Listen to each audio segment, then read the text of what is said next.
Hey y'all, I'm Becca Salamone, and you're watching Wildflower Western Lifestyle Live. I'm really excited to have a guest on with me today. But before we get to her, I just want to say this is my new show.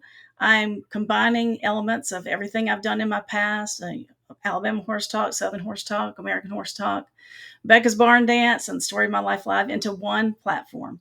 So we're going to be Wildflower Western Lifestyle Live from now on.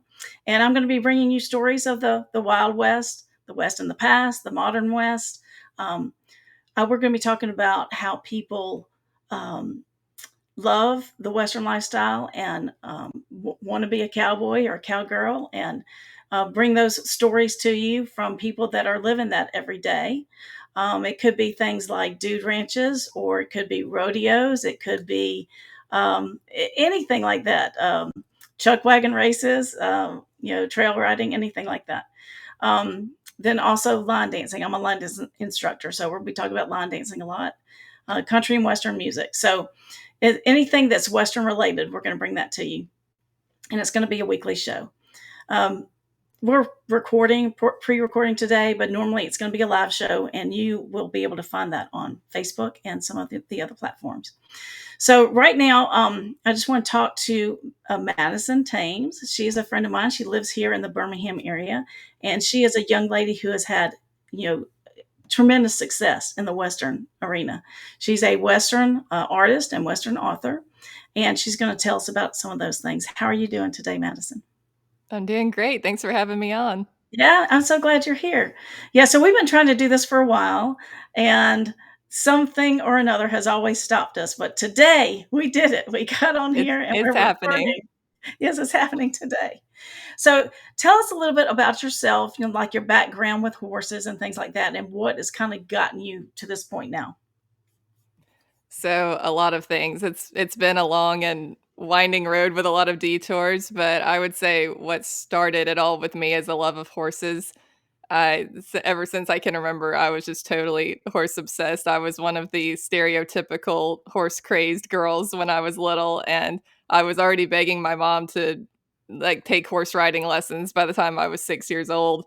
And that's when I started riding horses, and the love just kept going and grew throughout my whole life. And I've also been an artist and just love to write ever since I was probably 4 or 5 years old. That's just kind of the three things that have always been ingrained in me from just birth, basically. I guess God put that in me, that love of horses and making art and writing stories. So that's just what I've always done. And I always knew I wanted to be an artist, and that was going to be my main occupation. That was what I wanted to go for. So that's what I went to school for. I went to Auburn University and got my art degree from there. And yeah, it's gone on from there. I graduated in 2018 and started my art career after that. That's fantastic. Now, your art is simply amazing. I look at that sometimes and I cannot tell if it's a photo or if it's a painting or a drawing, because it's so realistic. Tell us a little bit about your art, and, you've done lots of different things, but your focus now is the Western lifestyle, right? Yeah, so that was not what I started off doing. I've always loved doing portraits. I've always loved focusing on people and focusing on horses.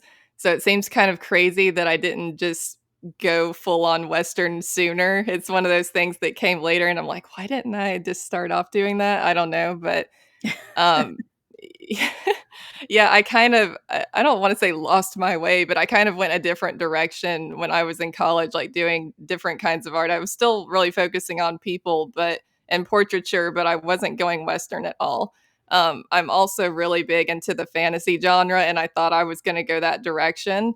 I've always loved video games, and I thought maybe I'll do video game art. So I was like going in a completely different direction. And then it was 2018 after I graduated that I suddenly it was like a lightning bolt, and I totally did like a 180 and started going the Western direction and haven't looked back since.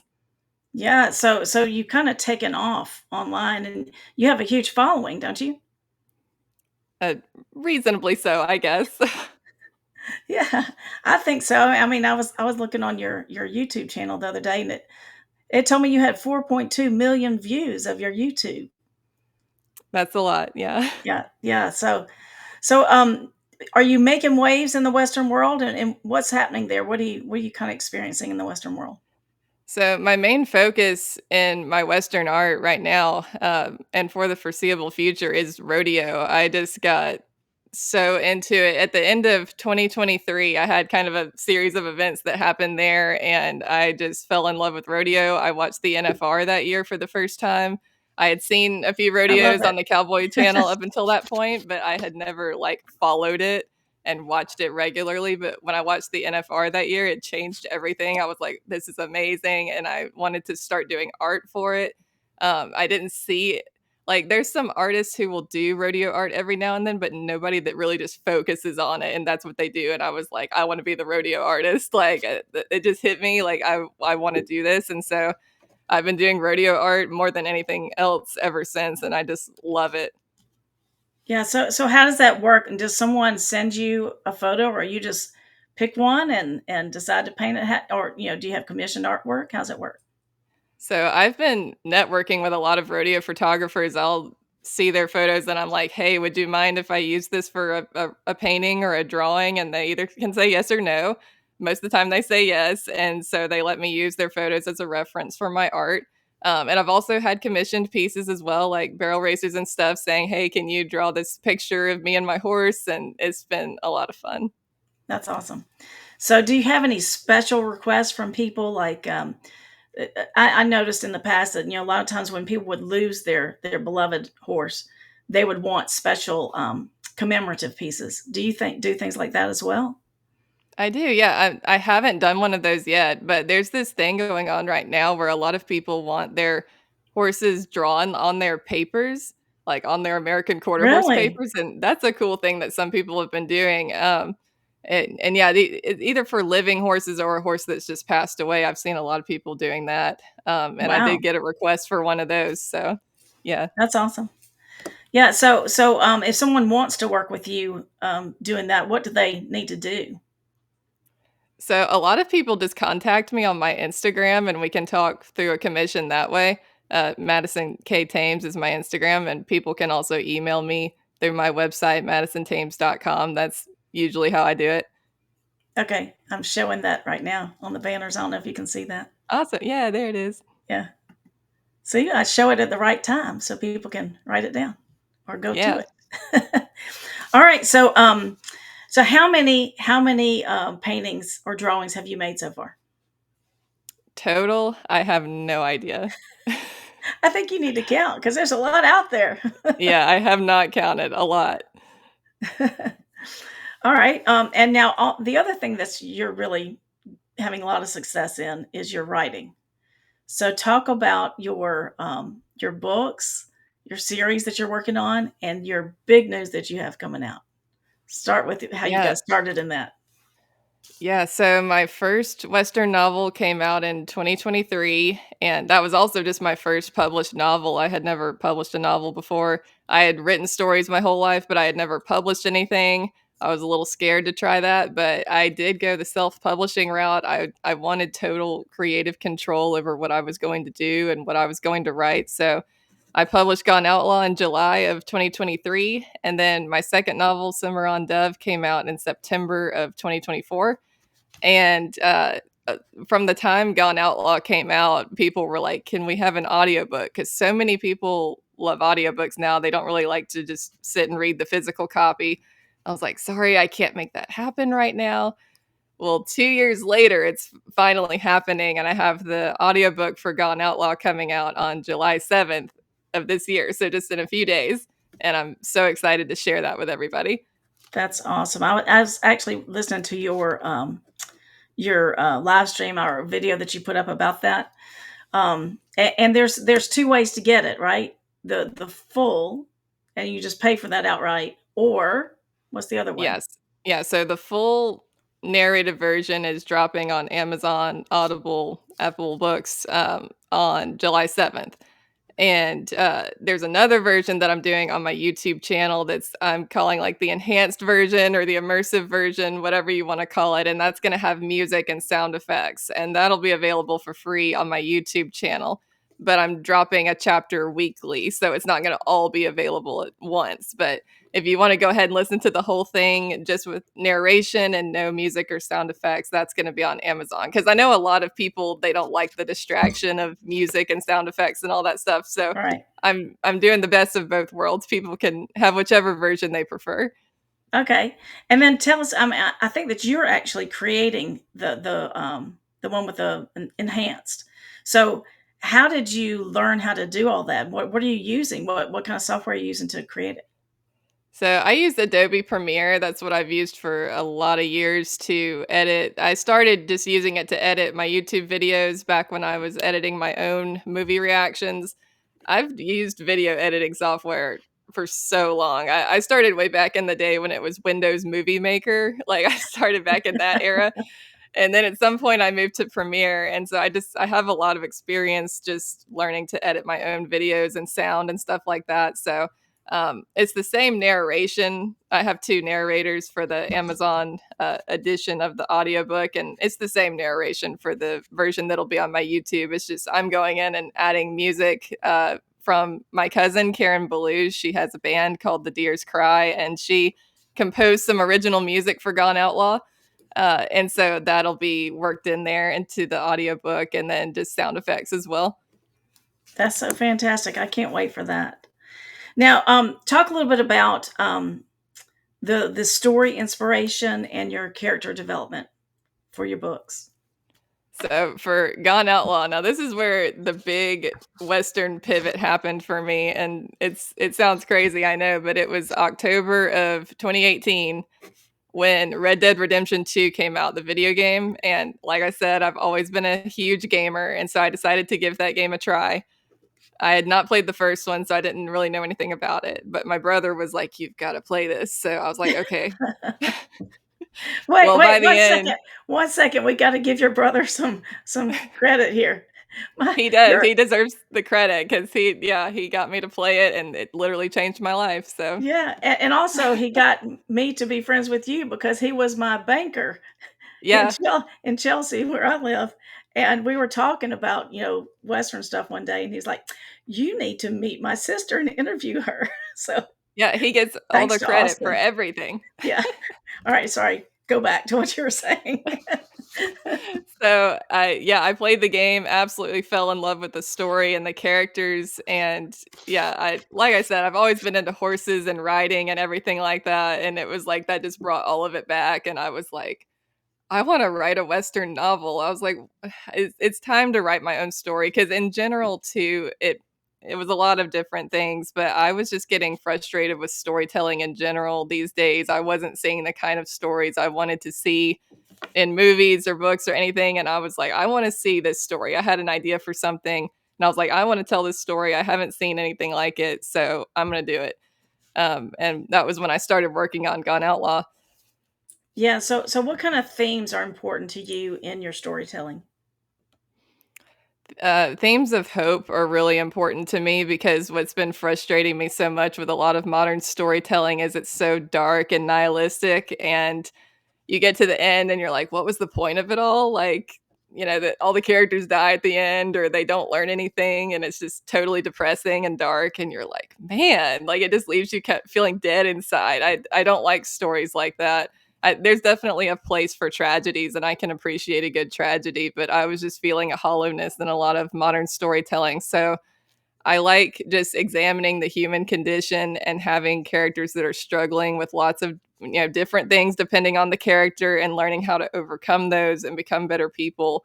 And yeah, I just want to inspire people because we're all dealing with things and when you can see something in a character that you relate to and see them overcome that and how they do it, it inspires you to be better in your own life and that's my goal with my storytelling. Absolutely. And then that's my goal with what I'm trying to do with this as well.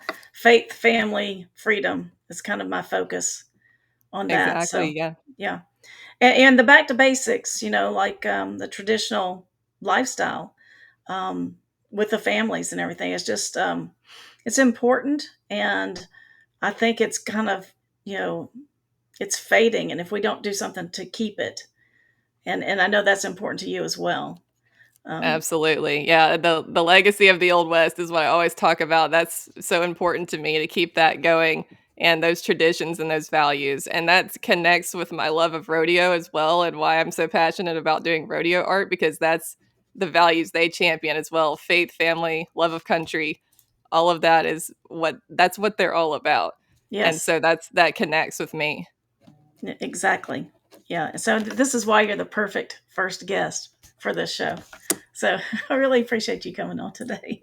I'm happy to be here. Oh, I'm so glad you are. Now, let's go back for a minute. So, where did you have any training in learning how to write, or was it just a natural thing to you? And I, if I were to sit down and try to write a novel, I'd be like, what do I do? How do I develop these characters? And you have timelines and present, past, and I guess you don't have future, but you just have to put all that together and all the pieces. And how did you know how to do that?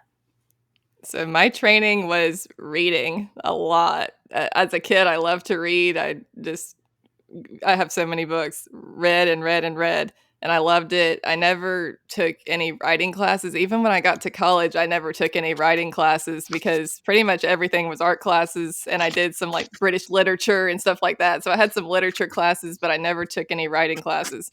I basically just taught myself through reading, and then when I actually started the process of writing a novel, I went to YouTube and I watched people talk about the structure of storytelling and the structure of screenwriting, because there's a lot of parallels between writing a screenplay and writing a novel. So I just watched probably like 100 videos on like 3-act story structure and developing characters and all that kind of stuff, just to add some knowledge there, and listen to people who know a lot more than I do about it before I started. And how well has it been received, your work so far? Really well. I've been really just amazed, with the positive feedback, and really grateful. There's always going to be a couple trolls out there that are going to leave bad reviews, but for the most part, they've been really, really positive. So I'm grateful for that. Yeah, and the Western Writers of America think you're doing pretty well too, right? Tell us about your Yeah. your honor and your award that you just got. Yeah, so what's funny about that is I entered it. I entered Summer on Dove for the best Western romance, and then just completely forgot about it because I thought there's no way I'm gonna win.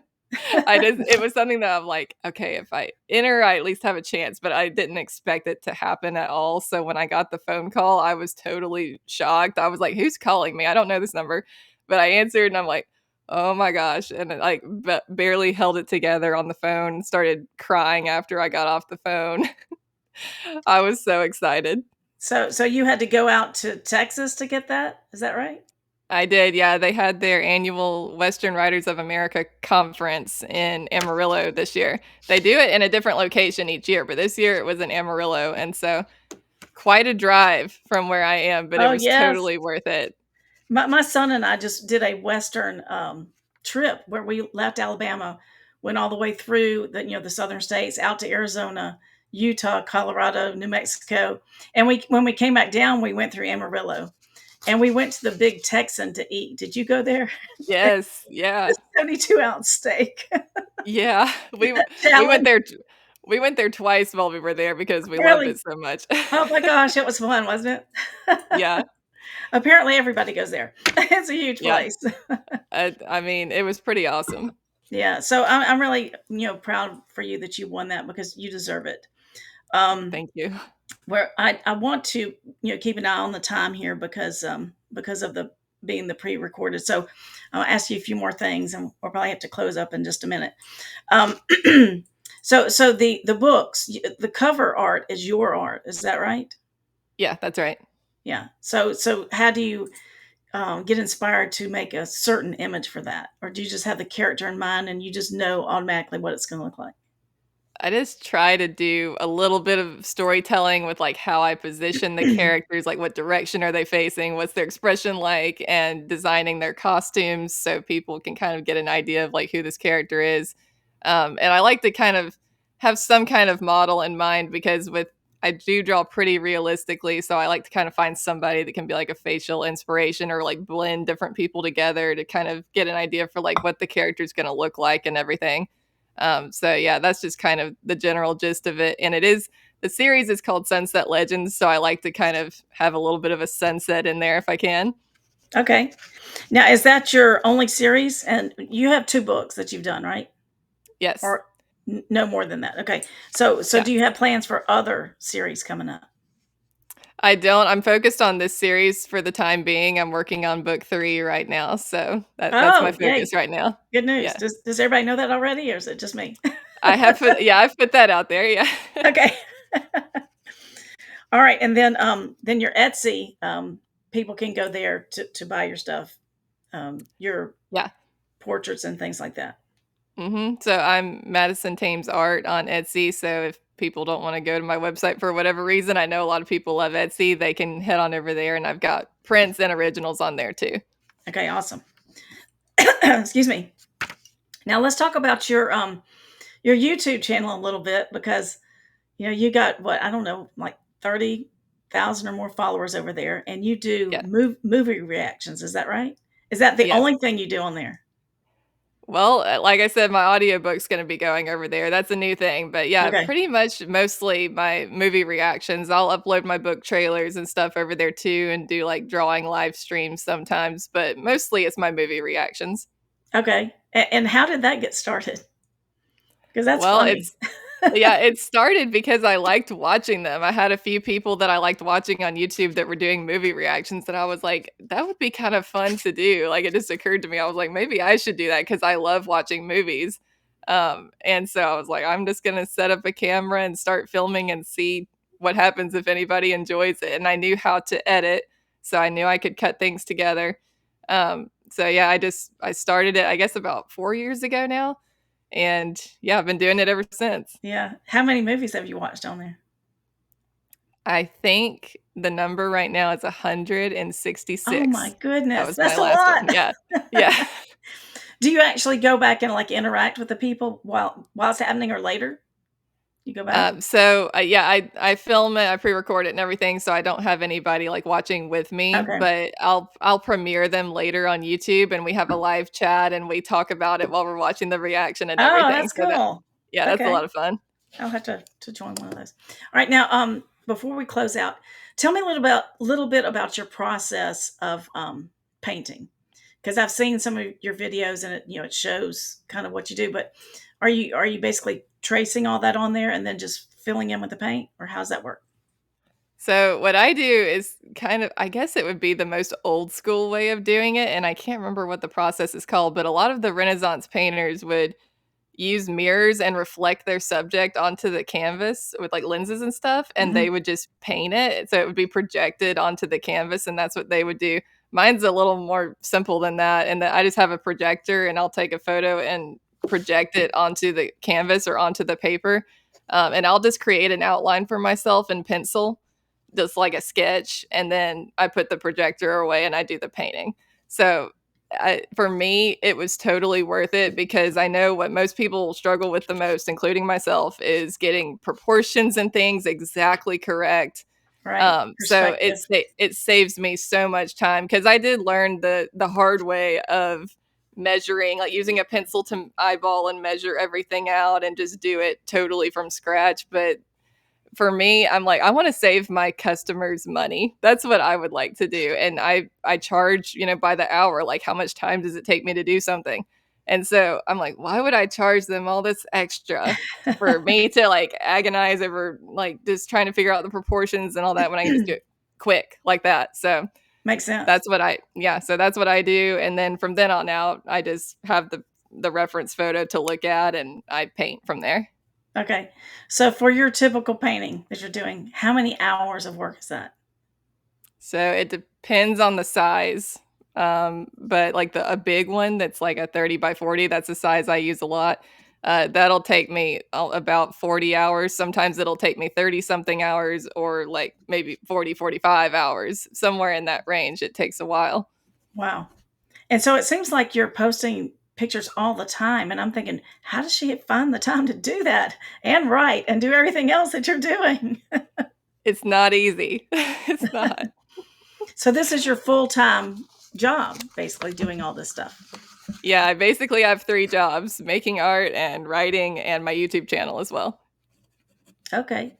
and it's doing well. I mean, it's supporting you. Yeah. That's great. Yeah. And have you had any other? I listened to one of your interviews, but have you had any other big interviews on some of the networks or anything like that? Not really. I've done a few other interviews, trying to think of them all now, but yeah, nothing like on TV or anything like that. Okay, well, it's coming. I'm sure it's coming. And do you have any events coming up where people can go and meet you, or maybe you'll be on site somewhere painting something and they can watch you do that? Not anytime soon. I always have a lot of events in October, but that's a little ways out. I think that's my kind of my next thing is I do a few local events in October where people can come and I sell my art and they can get a book signed and stuff like that. So I'll be posting about it on my social media. So watch out for that. Fantastic. So, do you have any advice for anyone who loves the Western lifestyle like we do and who is wanting to do some kind of career like this? I would just say give it everything you got and work really hard at it because it is not easy being an artist. It's not easy if you want to get into writing. Both of those things are extremely hard. There's a lot of artists and there's a lot of writers, and the field is very dense, especially with Amazon now. There's so many books coming out all the time, so you just need to work really, really hard to make your product as good as you possibly can, and be true to yourself as well because don't try to follow a trend. Trends come and go. Write what you're passionate about or make the art you're passionate about, and people will see that and they'll see that you're passionate about it and they will gravitate to it because it's authentic. Yeah, it seems like you've really made your own lane and your own niche, and it's popular now. With the Yellowstone and all that was happening, and Kevin Country's Costner's The cool again. West. Yeah, country's cool again. Lady Wilson. Yeah, Yeah, so make hay while the sun shines, as they say. exactly. um, One more question, and then we're gonna go. I'm sorry, I keep thinking of all these things to ask you. Um, you said that you self-publish, so tell people how you do that. Now, I'm sure a lot of people want to know how they could do that for themselves. Yeah, so basically what I did was I wrote the story and I hired an editor to help me make the story as good as I possibly could. Once I had that first draft, I said I need someone to put another pair of eyes on this and someone with a lot of experience who can help me just trim the fat and make it as good as it possibly is. So I have an editor that I work with on every story. And I also have a formatter who, when the story is done, she formats it for me because I don't know anything about that. She formats it for me so that it's ready to go on Amazon and everything else. And those are the two people that I work with. Other than that, it's all me because I do the cover art and design and write my bios and all that stuff, and I upload everything to Amazon. So basically, I mean, what's great about it is in the old days there was a lot of gatekeeping where it was like you had to go through a traditional publisher and you can't just put your story out there, but now you can, so there's no excuse not to. Just get to writing and find a good editor because everyone needs to be edited. I know you think your story's great, and I'm sure it is, but you need an editor. Yes. So make sure you do that to have another set of eyes on it and get a formatter if you don't know how to do that. Some people can do their own formatting, so that's another cost you can save yourself if you can do it yourself. But I find it easier to just have someone do that for me, and yeah, that's pretty much all you need, and you can publish on Amazon. Yeah. So, what's the process with publishing onto Amazon? Is there a fee for that, or you're just uploading No, your book? it's totally free. Wow. That's what's amazing about it. Yeah. And then you just set the price of what you want to get for Yeah, that. you have total control over, like, what you wanna price your book at, and depending on, like, how you set it up, I think it's either you can get, like, 60% royalties or 40% depending on, like, what options you pick for distribution and stuff, but you're gonna make generally way more royalties publishing on Amazon than you will using a publisher, just saying. Okay, there you go. A plug. Yeah. Now, at the whole time that I'm looking at your books and your art and all that, I'm thinking this is going to be a movie one day, and she's going to be reacting to her own movie. That would be the most meta thing ever. Yes, excuse me. Um, and I've been going to a couple of different Christian film festivals lately, and meeting lots of people that are basically doing these things themselves like that. So I mean, it's not out of the realm. You could really do this. So is that on the horizon? That's a big dream for me because I love movies so much, and that's kind of how I write is I have a very cinematic style. I imagine everything like it's a movie as I'm writing it. So that's the dream for me is to either have like each book turned into a movie one day or a streaming series because streaming series are so big now. And I think that when they adapt books, a lot of times they have to cut so much. And I'm like, if it was a streaming series, you can divide it up into episodes, like one book is a season kind of thing, and you could keep a Right. lot more of it. You can tell I've thought about this a lot. Yes. I like But it. yeah. Yeah, that's the dream for me for sure. And is there is your would you say that your series are faith-based or just There's definitely themes of that in there, especially in Gone Outlaw. Not quite as much of a focus in Cimarron Dove, but, yeah, absolutely. yeah. My faith is a huge part of my writing. Yeah, so I'll definitely try to connect you up with some people that I met in those festivals. All Alright. right. All right, Madison. Well, I appreciate you coming on here today and telling us your story and, sharing the love of the Western lifestyle with me. And hopefully you'll come back and give us updates from time to time. Does that Yeah, sound thanks good? so much for having me. I'd love to come back. All right. And let's tell them where they can go and get your information. So um, then you go on Facebook. You're Madison Thames on Facebook, right? Yes, Madison Thames on Facebook, Madison K. Thames on Instagram. My website is just madisontames.com. Basically, if you just remember my name and Google search it, you'll find it. Yeah. Yeah, and that's funny that you say that because AI is everywhere. And I just typed your name in to Google the other day, and there's a whole section it knew everything about Madison Thames. I'm like, really? She's famous. They Oh know my about you. goodness. Go and Google yourself. You'll be surprised. Oh no, the AI is researching me now. Yes. All right. Well, thank you so much, and y'all make sure you go to Wildflower Western. Follow us there so you can know when we're going live. And if you want to share a story, just send me a message, and we'll get it out there. Talk about the cowboy lifestyle and cowgirls because there's lots of cowgirls. All right, Madison, thanks so much. We'll Thank see you you. soon.